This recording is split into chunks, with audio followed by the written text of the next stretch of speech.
So, grab your snacks and drinks and get ready to have your mind blown. Let's go. Before we get into the details, it's extremely important that you have a full understanding of the construct of our geocentric electromagnetic universe. If you're not familiar with this geocentric model, we're going to leave links in the description for you to catch up on the basics. In short, we're not on a ball. Our Earth currently consists of 4 concentric rings of physical land, beginning and spiraling out from the 0-point axis at the center of the plane, just like a drop of water that falls into a larger body of water, therefore creating a ripple effect, beginning from its point of impact, concentrically expanding outwards. The very middle center of this vast earthly concentric plane is what's known as the 0-point axis. This is what we refer to as the magnetic North Pole. This central pole is not just a symbolical metaphor, but an actual physical marker, said to be a magical, or should I say, magnetic pillar, sometimes referred to as a holy mountain or the tree of life. The first big red pill you're gonna have to swallow is that beyond all these dimensional fields of energy from where we are now, in our northern and southern extremities, are other extraterrestrial lands inhabited by other extraterrestrial civilizations. Each of these 4-dimensional rings of Earth have their own eco, lunar, solar systems and seasons, and their own sun and moons, which would be our current 7 wandering stars. It's sometimes referred to as the inner Earth Sun or Black Sun or planet Nibiru or planet X. Now, the full expanse of our entire earthly plane with all the different realms would be what the ancient Greeks referred to as Mother Gaia, the Kemetic Egyptians called the Benben or Mother Geb, and the Indo-Vedics referred to as the Bhumandala. In this presentation, we're going to explain and show how this spiral expansion of space, time, and matter began and continues to be. Now, just as there are 4 earthly physical realms, there are also 4 physical humanoid root races associated with the creation of each realm. These 4 root races are the Hyperboreans, Atlanteans, and Aryans, but there's also a 5th race of beings that lives in the center, Mount Meru, of our Earth. So this first Polarian epoch, or first 24,000 years, centered around the cosmic tree of life, was regulated by the grand heavenly first and largest solar system, Neptune and Uranus, the highest and first 2 wandering stars, or sun and moon, of our universe, albeit semi-ethereal in nature.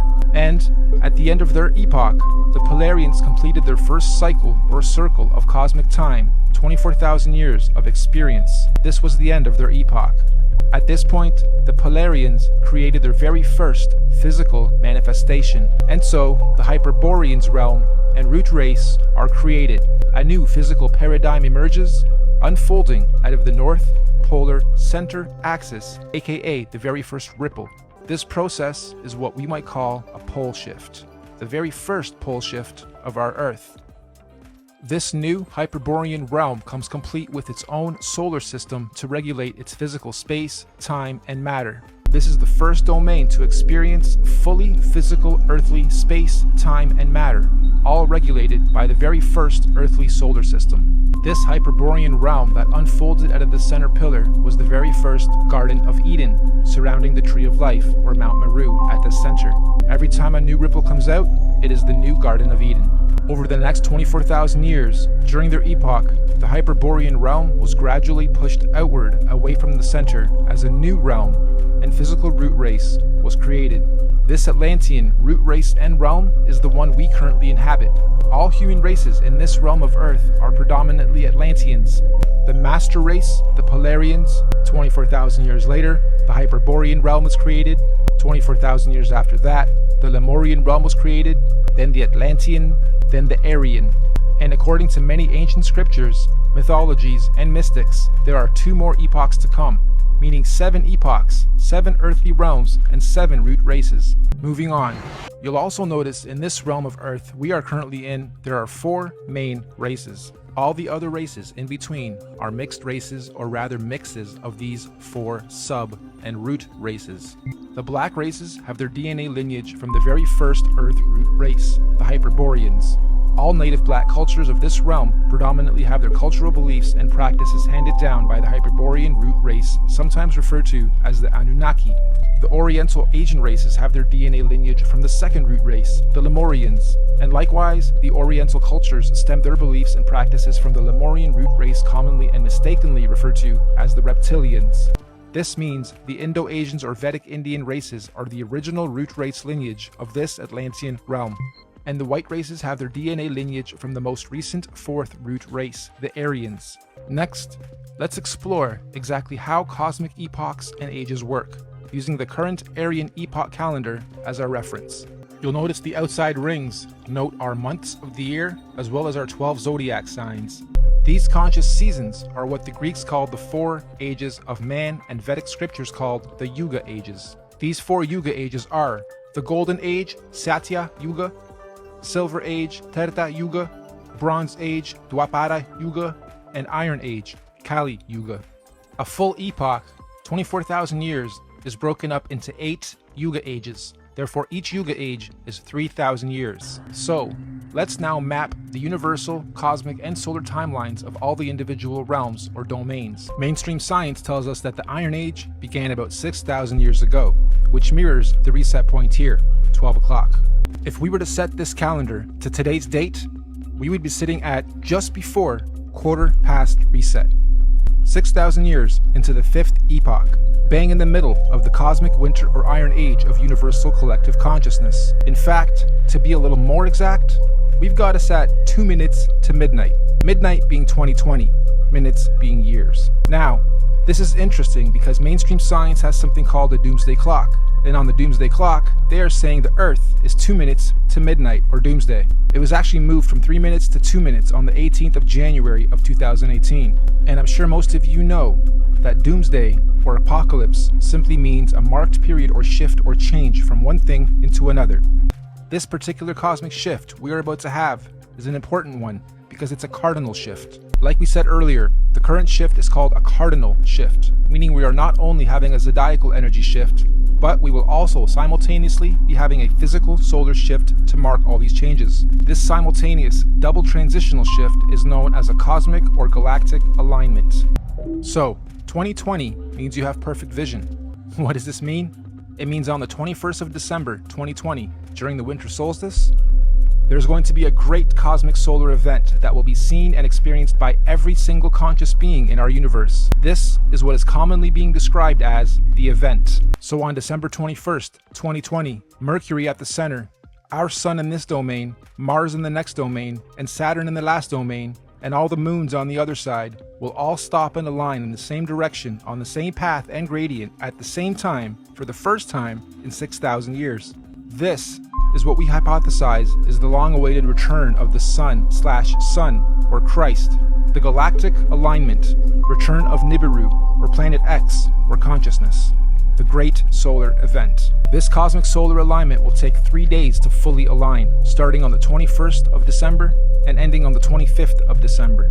The electromagnetic torus fields in all 4 realms will either disappear or open up or weaken due to this galactic solar alignment. This is the opening of the portals or windows of the heavens spoken of in the Bible. This opening should occur for 7 days, from the 25th to the 31st of December 2020.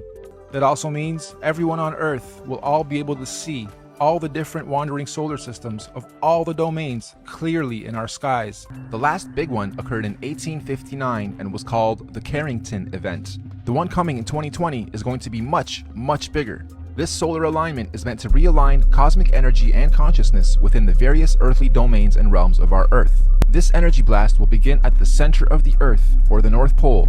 It will give humanity a new, clear vision for the future, individually and collectively. It will give us 2020 vision. But this cosmic event is not to be feared. It is a natural process to allow growth within our individual and collective consciousness. But for those without harmful chemicals in their bodies, the radiation will radiate and activate dormant DNA, potentially giving you supernatural abilities. Maybe not Superman-like, however, a heavy increase in consciousness and your 5 senses will be expected. And for those of us planning to make the pilgrimage up north to the central realm of our Earth, aka the Garden of Eden, this will be our window of opportunity. Here's another big red pill NASA has openly admitted on numerous occasions that we humans cannot go past low Earth orbit or beyond the Van Allen electromagnetic belts or domes. However, during this period, we believe we will finally be able to do so. And what does that mean for us? Well, all these different realms are going through their own individual cosmic shifts, seasons, and ages. Because the spiral ripple began at the center, it technically means that, at the center, the inner dome or realm is 3,000 years ahead of us. Our reset happened 3,000 years after theirs, which means, during this 7-day cosmic event, anyone able or allowed to enter this inner realm will technically be time traveling 3,000 years into the future, or ahead of time. In layman's terms, I'm saying that this inner domain is 3,000 years ahead of us technologically, physically, mentally, spiritually, and consciously. And yes, this is where we propose the concept of time travel into the future comes from. So anyone here from this realm wishing to travel ahead of time into this inner realm would generally need to be quote-unquote ahead of their time here where we currently are, vibrating at a high frequency spiritually, mentally, physically, mind, body, and soul. Many scriptures call this the days of reckoning, or judgment day, or the return of a messiah or messenger of some kind. In this case, we believe this is the so-called event, the return of Messiah. Or let's face it, you might think this is batch crazy if you're hearing this kind of stuff for the first time. But we're not trying to preach or sell anything, simply sharing information based on cosmological, astrological, mythological, and observable reality, syncretized research. Or this could be partially right, or even very close to the truth. At which point, if or when these events occur, at least those of us who will have received this good news will be prepared, mentally, psychologically, and possibly spiritually as well. As far as we're concerned, the answer is definitely yes. The thing we've talked about is most definitely, intelligently designed. Microcosms of macrocosms, the system and order of our Earth. We are all co-creators, conscious spirits, souls, or forces of energy. Everything is energy. And since all of us are little conscious fields of energy, that perhaps we are all small manifestations of a greater conscious field of energy, soul, or spirit. Perhaps all of us are from the same original source, simply experiencing life individually, separate from the whole, little creators, in quality but not quantity, playing a game of cosmic hide and seek with ourselves, all part of the same one song, one verse, the universe, just singing in different tunes and octaves at different frequencies, and desperately trying to find a harmonic, melodic balance. And when we do, eventually, individually and collectively find harmony, we will finally be vibrating or singing from the same one verse in our universe. As cliche as it sounds, the truth will always set you free. We look forward to the experience of learning, sharing, and growing with you all, regardless of what may or may not happen in our individual and collective lives.